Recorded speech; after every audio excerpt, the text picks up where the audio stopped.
So one thing that I want to focus on, or what this video is going to be about, and potentially a series of videos if you guys have follow-up questions, or if I just think of other things to provide for you along the lines of the theme for this video today, which is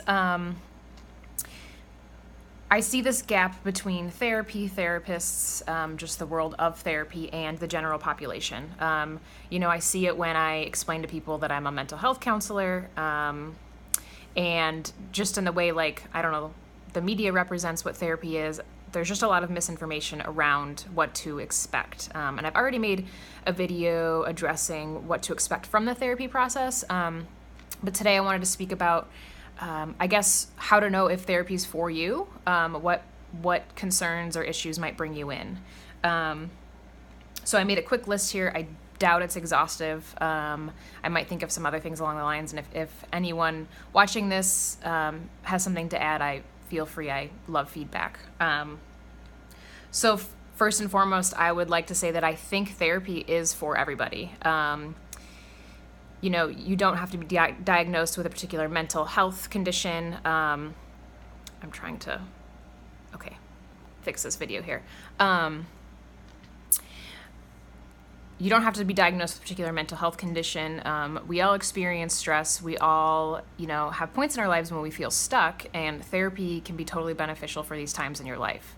I say that because I've definitely heard some of my clients express, they don't feel like their problems are big enough, or they feel guilty for quote unquote taking the time or space for somebody else with more serious condition to be seen. And I always tell them, there's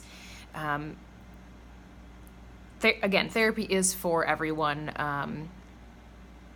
no matter how big or small your problem feels. Therapy can be helpful. I will just list off these couple of things here. I guess they're themes in what I see in terms of what I focus on in helping people with, and what I see people coming in for.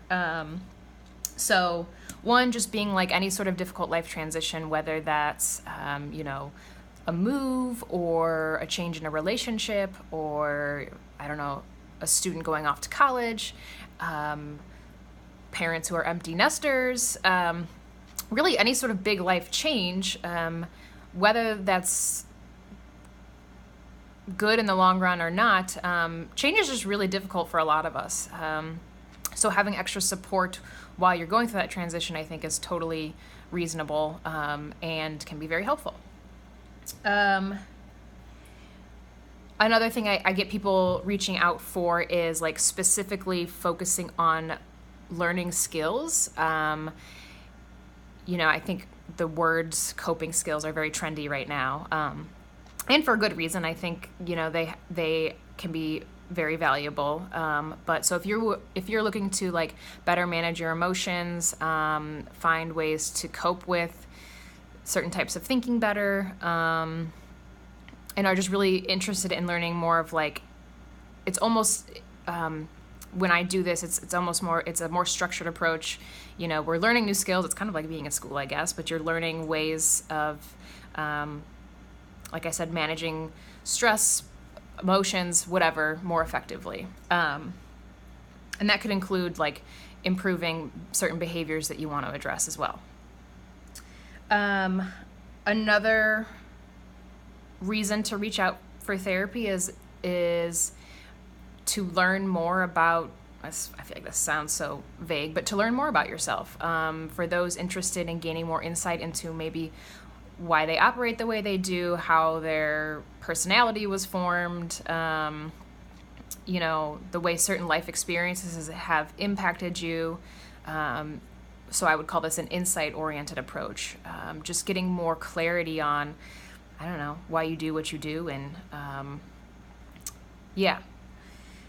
Finally, the last one, and again, this also sounds kind of ambiguous, but there's first of all, there's just a lot of different types of therapy out there. But I think what's often not known is that therapy can be more than just managing thoughts and feelings and learning skills.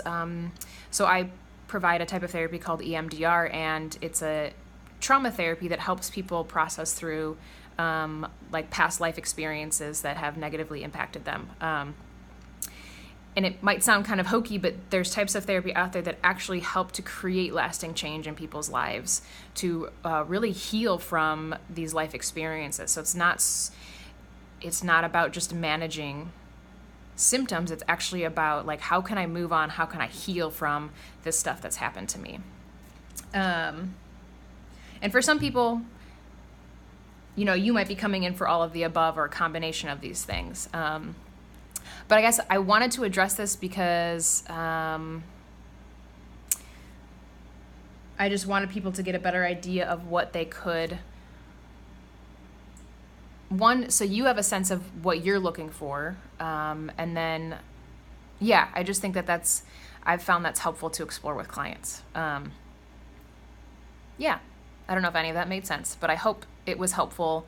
And yeah, like I said, there's so many different types of therapists out there: individual counselors, you know, marriage and family therapists, addiction counselors. There's just so many resources out there. So I really hope that this information has helped to kind of bridge that gap for some people. All right, thanks. Bye.